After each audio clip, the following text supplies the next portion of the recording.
Everyone, welcome to my YouTube channel. It's me Jagriti and thank you so much मुझे पुरानी videos पे इतना अच्छा रिस्पांस देने के लिए।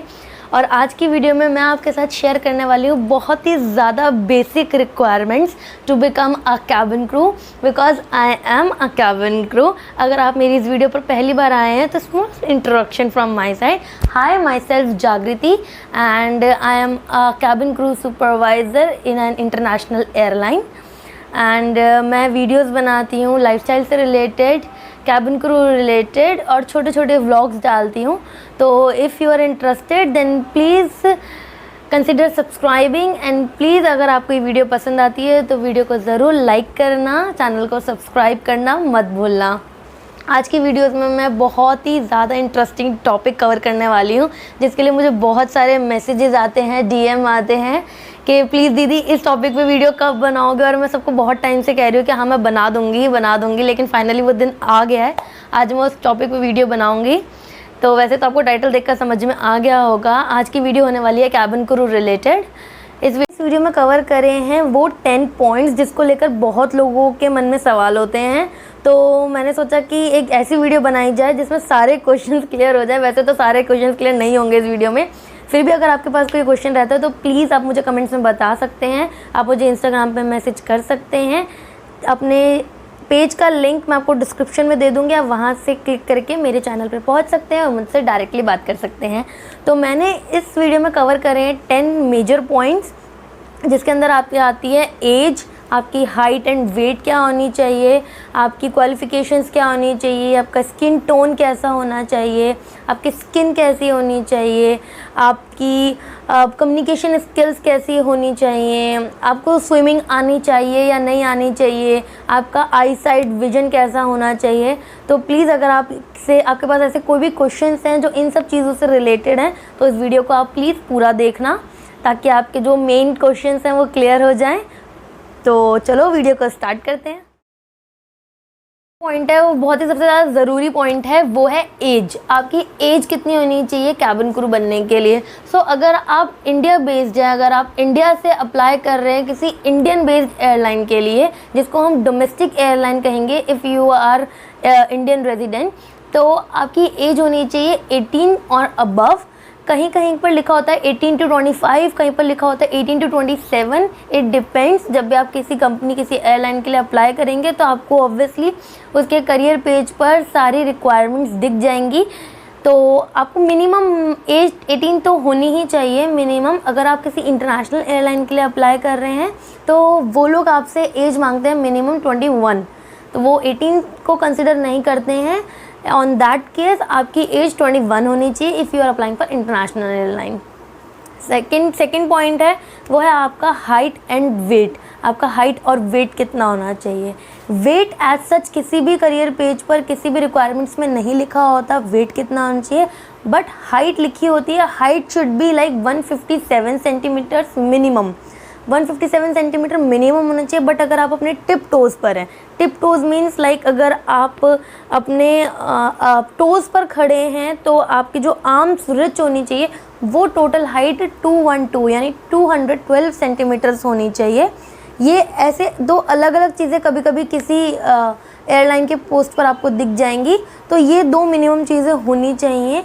And if I talk about wait, तो वेट नहीं लिखा होता, बट हाँ BMI लिखा होता है, बॉडी मास इंडेक्स। आपका एवरेज बॉडी मास इंडेक्स आप खुद कैलकुलेट कर सकते हैं। डिस्क्रिप्शन में भी डाल दूंगी एक लिंक जहाँ से आप अपना बॉडी मास इंडेक्स कैलकुलेट कर सकते हैं। और उसमें आपको अपनी हाइट डालनी पड़ती है, अपना वेट पुट करना पड़ता है वहाँ पर, और आपका बॉडी मास इंडेक्स निकल कर आ जाता है। So for girls it should be between 18 to 22 and for boys it should be between 18 to 25.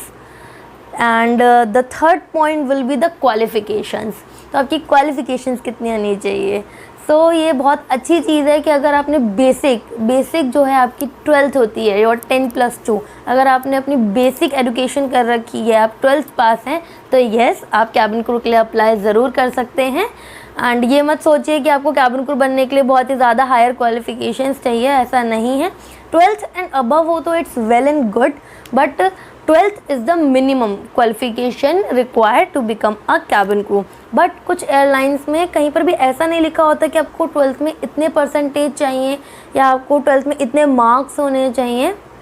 But एक एयरलाइन है Vistara airline, Indian based airline, ये इन्होंने सिर्फ आपको ये रिक्वायरमेंट दे रखी है कि आपके 12th में 60% अबव होने चाहिए। सिर्फ एक ये एयरलाइन है, I think it's in my knowledge, सिर्फ यही एक एयरलाइन है जिसने लिख रखा है आपके 60% प्लस अबव होने चाहिए for in your 12th to become a cabin crew. आपका जो 4th पॉइंट है that is your personality. Personality बहुत ही मेजर रोल निभाती है आपके इंटरव्यूज़ में, आपके लाइफस्टाइल में। तो पर्सनैलिटी शुड बी लाइक, आपकी पर्सनैलिटी प्रेजेंटेबल होनी चाहिए and it should not be like casual नहीं होनी चाहिए। वेलकमिंग पर्सनैलिटी होनी चाहिए, you know, like a sweet warm person with a beautiful smile, ऐसी आपकी पर्सनैलिटी होनी चाहिए। ये सब चीज़ें आपके इंटरव्यूज़ में वो चेक करते हैं। आपका जो सेकंड पॉइंट है, नेक्स्ट पॉइंट है, वो है आपके स्कार्स एंड आपके tattoos.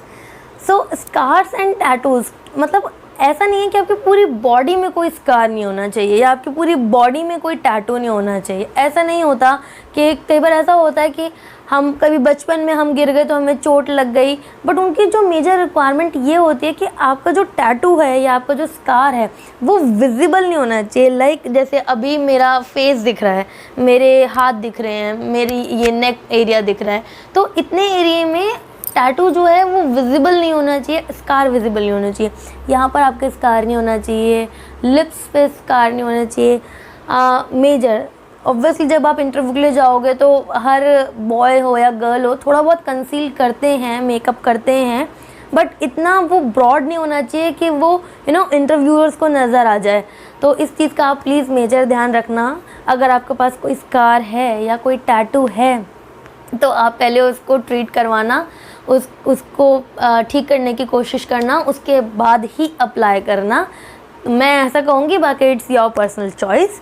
So your next point will be your skin tone and your skin colour.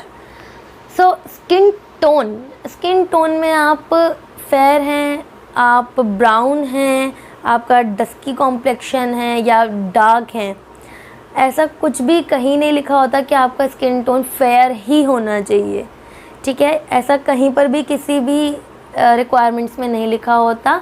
मेरे साथ मैंने देखा है, मेरे कलीग्स हैं, मैं भी कोई ज़्यादा फेयर नहीं हूँ, मेरे कलीग्स हैं जो डार्क कॉम्प्लेक्शन के भी हैं but still they are working with an international airline. तो स्किन टोन आपका कैसा भी हो उससे कोई फ़र्क नहीं पड़ता, but your skin should be good. वो मैंने जो पहले का पॉइंट में कवर करा है कि स्कार्स नहीं होना चाहिए, आपकी स्किन क्लियर होनी चाहिए, आपकी स्किन क्लियर होनी चाहिए। आपके जो जैसे ये आप ये देख रहे हैं, जैसे आईब्रोज़ हैं, यहाँ पर कोई टैटू नहीं है बट आईब्रोज़ पर कट नहीं होना चाहिए। इन चीज़ों का आपको ध्यान रखना है। आपकी skin should be perfect, you know. And the second point will be your language and your communication skills. Language, अगर आप इंडियन बेस्ड एयरलाइन के लिए अप्लाई कर रहे हैं तो आपको इंग्लिश तो आपको आनी ही चाहिए, इंग्लिश इज़ मस्ट किसी भी एयरलाइन के लिए। एंड अगर आप इंडियन बेस्ड एयरलाइन में अप्लाई कर रहे हैं तो हिंदी आपको अच्छे से आनी चाहिए, हिंदी बोलनी आनी चाहिए। बिकॉज यू नो जब आप कैबिन क्रू होते हो तो आप डिफरेंट कल्चर के साथ फ्लाई करते हो, आपको डिफरेंट काइंड ऑफ पर्सनालिटीज़ देखने को मिलती है ऑन बोर्ड। आपको पैसेंजर्स ऐसे मिलते हैं जो डिफरेंट कल्चर से होते हैं, उनकी डिफरेंट लैंग्वेज होती है, बट एटलीस्ट अगर आपको इंग्लिश अच्छे से आती है तो आप कम्युनिकेट कर पाओगे, उनसे कम्युनिकेट नहीं कर पाओगे, उनके साथ वालों से कम्युनिकेट कर पाओगे ताकि आप अपनी बात समझा सको। तो इसलिए आपको आपकी जो language, you should B clear about the language, English and Hindi both should be good. End of course the communication skills, आपके वर्ड्स क्लियर होने चाहिए। बहुत लोगों को दिक्कत होती है, कुछ लोग सा को शाह बोलते हैं, शाह को सा बोलते हैं, बा को वाह बोलते हैं। तो अगर आपको ये छोटी छोटी मिस्टेक्स अगर आप करते हो कम्युनिकेशन में तो प्लीज़ आप इसको सबसे पहले ठीक करो, आप उन चीज़ों पे वर्क करो, देन गो फॉर इंटरव्यू, ताकि आप फुल रेडी होकर इंटरव्यू के लिए जा सको और कोई स्कोप ही ना बचे कि आप क्लियर नहीं कर पाओ। सो इस चीज़ का प्लीज़ ध्यान रखना अपनी लैंग्वेज पर और अपने कम्युनिकेशन स्किल्स पर। Next pick will be your eyesight. So eyesight को लेकर बहुत लोगों के दिल में डाउट होता है कि मेरे को स्पेक्स लगे हुए हैं, मैं लेंसेज यूज़ करती हूँ। तो देखो, आप कैबिन क्रू बनने जा रहे हो, ठीक है, आप कोई मेडिकल एडवाइज़र या फिर आप कोई ऐसा बहुत बड़ा रोल नहीं करने जा रहे हो कि भाई आपकी जो आई साइट है बिल्कुल एक्यूरेट होनी चाहिए, ऐसा कुछ नहीं है। अगर आपकी आई साइट +-4 या +-5 है, या अगर आप स्पेक्स लगाते हो, या अगर आप अपने लेंसेज लगाते हो, देन इट्स कम्प्लीटली फ़ाइन, आप यूज़ कर सकते हो। बट हर एयरलाइन की अलग अलग रिक्वायरमेंट होती है। जैसे कुछ एयरलाइंस में ऐसा होता है आप स्पेक्स लगा सकते हो, बट जो आपके स्पेक्स हैं वो ऐसे कुछ फंकी से स्पेक्स नहीं होने चाहिए। आपके स्पेक्स ऐसे होने चाहिए जो that should be formal, like उनकी जो बॉडी होनी चाहिए वो ब्लैक कलर की या ब्राउन कलर की होनी चाहिए। ये छोटी छोटी रिक्वायरमेंट्स होती हैं। And about the vision, they check actually, अगर जब आप इंटरव्यू में जाते हो तो वो चेक करते हैं कि आपका कलर विजन कैसा है। जैसे मैं अगर आपको एग्जांपल दूं, तो जब आप इंटरव्यू के लिए जाओगे तो वो आपको बैठाकर दे माइट आस्क यू के सामने क्या लिखा है, आप उसे पढ़कर दिखाओ। कुछ डिस्टेंस पर आपके लिखा होगा कुछ, आपको सिर्फ उसको पढ़कर बताना है कि उसमें क्या लिखा है, वेदर इन हिंदी और इन इंग्लिश, आपको वो पढ़कर बताना है या आप बता सकते हो। And never never ever hide anything. Please, आप किसी भी एयरलाइन के लिए जा रहे हो तो कुछ भी चीज़ छुपाना मत, उसको आप ट्रीट करके दोबारा इंटरव्यू के लिए अप्लाई कर सकते हो, बट प्लीज़ कुछ छुपाना मत। कि ऐसा नहीं होना चाहिए कि आपकी जो आई साइट है या वो वीक है, या वो आप एक आंख से दिखता है या एक आंख से नहीं दिखता है, किसी किसी को कलर ब्लाइंडनेस होती है, किसी को सेमी ब्लाइंडनेस होती है कि थोड़ा धुंधला दिखता है, तो दे यूज़ कॉन्टैक्ट लेंसेज। अगर ऐसा कुछ भी है तो प्लीज़ आप अपनी एयरलाइन के साथ be fair and be loyal to your airline जिसके साथ भी आप जा रहे हो इंटरव्यू के लिए। तो ये छोटी चीज़ें इंटरव्यूअर्स चेक करते हैं, आपका कलर विजन, आपकी आई साइट, और अगर आपके पास स्पेक्स है तो क्या रेंज है आपके स्पेक्स की। The next point will be you should be physically fit. आपको physically fit होना होगा to become a cabin crew, क्योंकि जो मेजर फर्स्ट और सेकंड राउंड होते हैं उसमें they check about height, weight, या BMI, या communication skills, the way you talk. But जो उसके बाद के राउंड्स होते हैं they check your full body medical, they will send you for a full body medical checkup. तो उसमें अगर कुछ भी लैक होता है तो वो आप सेकंड थर्ड राउंड में आप बाहर हो जाओगे और आपको डिसअपॉइंटमेंट होगी।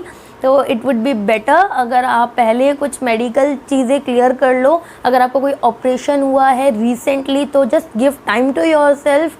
अगर आप कोई ऑपरेशन करवाने वाले हो, कोई मेजर थिंग है, कोई ब्रेन रिलेटेड चीज़ है, कोई हार्ट रिलेटेड चीज़ है, या कुछ ऐसी मेजर चीज़ें हैं जो जिससे आप मेडिकली फ़िट नहीं होते हो, तो आप प्लीज़ उस चीज़ को पहले ट्रीट करो और उसके बाद ही इंटरव्यू के लिए जाओ। So you should be physically fit, क्योंकि आपका अच्छा वाला मेडिकल टेस्ट होता है from your like head from to the toe, अच्छा वाला मेडिकल टेस्ट होता है। And the last but not the least is swimming. Swimming आपको आती है या नहीं आती है, it depends on the airline. इसलिए बिकॉज अगर आप डोमेस्टिक फ़्लाई कर रहे हो, आपकी जो रेंज है फ़्लाई की, आप जिस भी एयरलाइन के साथ फ़्लाई कर रहे हो उनकी जो रेंज है वो सिर्फ डोमेस्टिक है। लाइक आप इंडिया से फ़्लाई करना चाह रहे हो और उनके पास जो एयरक्राफ्ट्स हैं, जहाँ जो उनके सेक्टर्स हैं वो सिर्फ डोमेस्टिक हैं विद इन इंडिया। तो they don't put requirement about the swimming. But अगर आप किसी इंटरनेशनल एयरलाइन के लिए फ़्लाई कर रहे हो या फिर ऐसी एयरलाइन जो डोमेस्टिक और इंटरनेशनल दोनों फ़्लाई करती है, तो they might ask you about the swimming, कि आपको स्विमिंग आती है या नहीं आती है। तो ये भी एक मेजर रिक्वायरमेंट होती है। तो अगर आपको नहीं आती है तो सीख लेना और अगर आती है तो वेल एंड गुड। सो मेरी तरफ से ये 10 पॉइंट्स थे और आई होप मैं आपके सारे डाउट्स क्लियर कर पाई होंगी। इन केस अगर कोई डाउट रह जाता है तो आप मुझे इंस्टाग्राम पे डायरेक्टली मैसेज कर सकते हो एनी टाइम, क्योंकि मैं इंस्टाग्राम पर सुपर एक्टिव रहती हूँ तो मैं वहाँ जल्दी रिप्लाई कर पाऊँगी। And thank you so much to like this video and please consider subscribing and please hit the like button. और अगर आप कुछ भी ऐसी चीज़ें जो आप चाहते हैं मैं इम्प्रूव करूं या और भी वीडियोस बनाऊं कैबिन क्रू रिलेटेड, तो प्लीज़ आप मुझे कमेंट्स में ज़रूर बताना ताकि मैं और मोटिवेट हो सकूं। Thank you so much, bye bye.